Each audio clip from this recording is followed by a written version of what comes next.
Salut tout le monde. Aujourd'hui, on est le mercredi 4 septembre, donc on arrive petit à petit vers la fin saison du potager.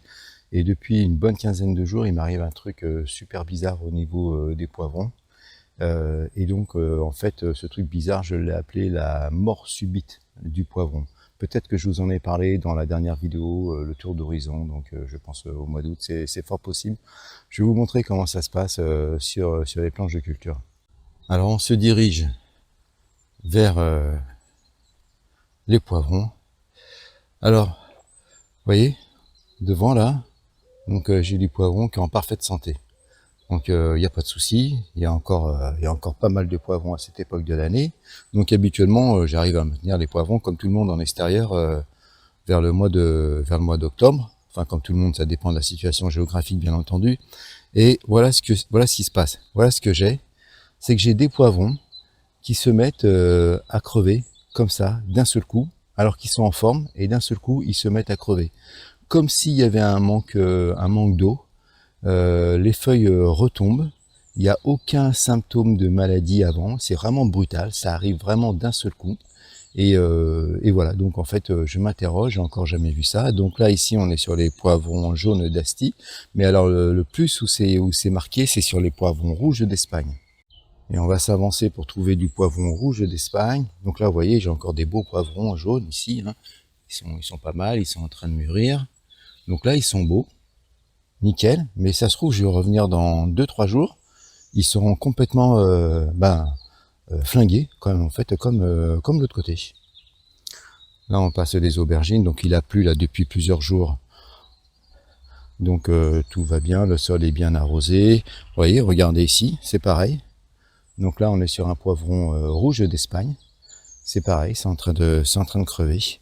Donc il n'y a rien à faire. Hein. Franchement, j'ai déterré, je suis allé chercher la bêche, j'ai déterré profond tout autour pour voir s'il y avait des bestioles et tout. Il n'y a absolument aucune bestiole.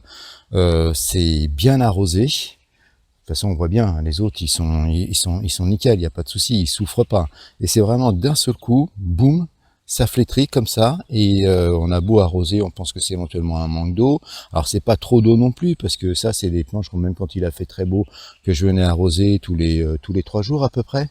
Donc pour maintenir en fait un substrat humide, voilà. Et donc ben ça a commencé ici, ça a été l'hécatombe en fait ici.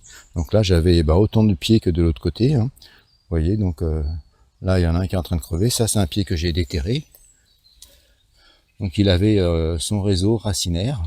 Alors bien sûr, pas dans son intégralité, puisque finalement, quand on déloge comme ça, il y a toujours des racines qui restent dans le sol. Mais je vous dis, hein, j'ai vraiment fait le test en prélevant tout ça avec la bêche soigneusement. Il n'y avait rien du tout. Vraiment que dalle, que dalle, que dalle. Donc je comprends pas ce qui se passe. C'est la première fois que j'ai ce genre de choses. Là, on voit celui-ci, il commence à être un peu flagada. Voilà. Et l'autre à côté, il est nickel. Et regardez le feuillage, il n'y a vraiment aucune trace de maladie, il n'y a pas de carence visiblement donc en azote, le feuillage est beau, il a un beau vert foncé. Alors il y a une bonne couche épaisse de broyat. Donc ce broyat, alors peut-être une piste de réflexion, ce broyat c'est la première année que j'utilise puisque c'est un broyat de résineux. Est-ce que, éventuellement, finalement, ce broyat de résineux, il m'aurait pas acidifié un tout petit peu plus le sol? Alors que déjà, je dois être sur un sol à tendance un petit peu acide. Est-ce que celui-ci n'aurait pas donc agi, même en me faisant baisser mon pH de 0,2 ou 0,3, je sais pas, peut-être qu'après c'est la limite au niveau des poivrons. Et ça, je l'ai constaté finalement, ce phénomène, je l'ai constaté à partir du moment où il a commencé à faire chaud et à partir du moment où j'ai eu besoin d'arroser.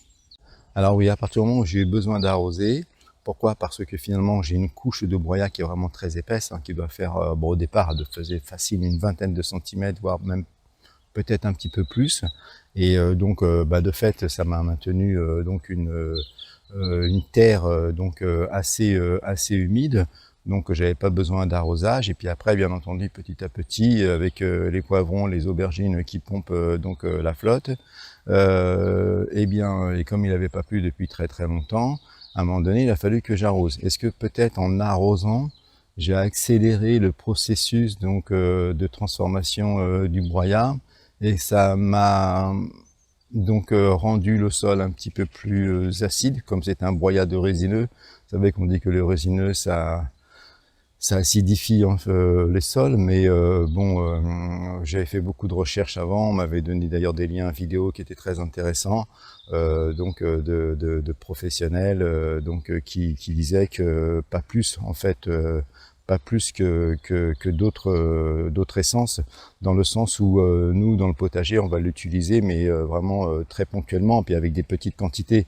C'est pas comme si on était dans une forêt de résineux, où là effectivement au fur et à mesure donc des siècles, enfin des décennies, des siècles, finalement le sol finit par s'acidifier. Je vois aussi Benoît de la ferme de Cagnols, lui quand il va en déchetterie, bah, il prend du tout venant, hein. Donc dans le tout venant, il y a du feuillu, il y a du résineux, il y a même du conifère, et visiblement il y voit pas trop de différence à son niveau, alors que lui, Benoît, il fait des couches donc de broyat de 30 à 40 cm. Bon voilà, alors je sais pas trop. Alors, mais c'est possible que finalement il y ait une corrélation avec ce broyat. Et je pensais aussi à une chose qui est possible aussi, c'est une forme donc d'asphyxie du sol que les poivrons peut-être ont du mal à supporter, parce que finalement ben le sol en dessous, avec toute la pluie que l'on a eue aussi donc à l'automne, l'hiver et au printemps, les sols étaient quand même gavés de flotte. Malgré le travail du sol pour essayer de bien drainer tout ça, quand j'ai planté, peut-être que c'était pas suffisamment décompacté, suffisamment aéré à ce niveau-là. Et puis après, petit à petit, le sol il s'est compacté. Et puis là, comme on est sur de la terre argileuse, ça a fini par, avec la flotte, rendre le sol totalement hydromorphe. Alors possible que les racines n'apprécient plus et ont une incapacité à continuer à vivre dans un milieu comme ça qui devient petit à petit,